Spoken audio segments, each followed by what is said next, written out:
Hi, I'm Lisa Hodges, host of Stars Resurrected. Today we have a very special guest. He's a former Beatle, and his name is John Lennon. Do you consider your childhood experiences, specifically family, an influence in your music career? I was born in 1940 when the Nasties boomed Liverpool. I doomed for greatness. I didn't like school, so I formed a gang of juvenile delinquents to terrorize the neighborhood. I didn't want the bleachers to take away me orangutan. Me mum loved rock and roll, so I loved it too.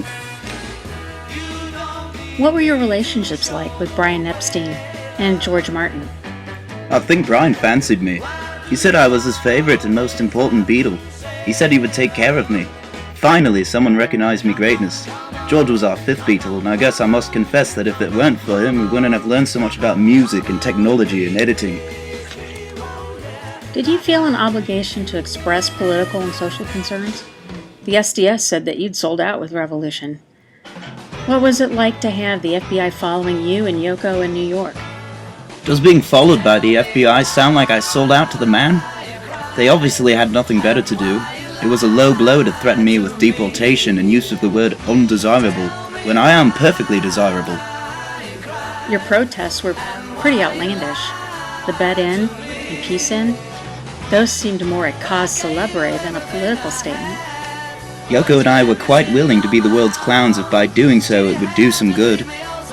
Talk about the events and conflicts that led to the breakup. We were just a rock group that split up. It wasn't important at all. That sounds pretty harsh, John. Some people blame Yoko for the breakup. Well, that's just what they are, some people. I always felt that Paul, George and Ringo acted pretty cold toward her, but I just think it was time. Paul was taken over and George couldn't accept our criticism of his songs. Paul wanted us to tour again and I didn't want to deal with the screaming fans. Let's face it, it was time. Tell us what attracted you to Yoko. She wouldn't leave me alone. She would come to my home, follow me around on the street to hound me for more money to fund her art. We wanted to invest in beginning artists, so I finally financed her again. Her persistence and her shocking avant-garde were a magnet. Let's talk about the drugs. LSD, heroin, marijuana. Would you take all of those again? Weed was great. Paul, George, Ringo and I smoked it all the time.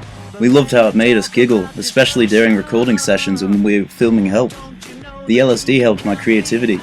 The heroin was a right mistake. Yoko said we should shoot it as a celebration of our love. I was stoned all the time and it made me retreat and isolate myself and I didn't give a shit about anything.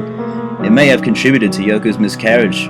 We even had serious withdrawal when we were in the hospital following a car accident with our kids in the car. Imagine there's no heaven. One last question, John. This one may be a tough one. What song do you consider a representation of your best work? Well, I can't answer that, can I? It's all up to you. It's all subjective. Whatever the fans think is the best song, then I want them to think that's the best song. I don't have an opinion myself. I think everything I do is just a representation of myself at that time.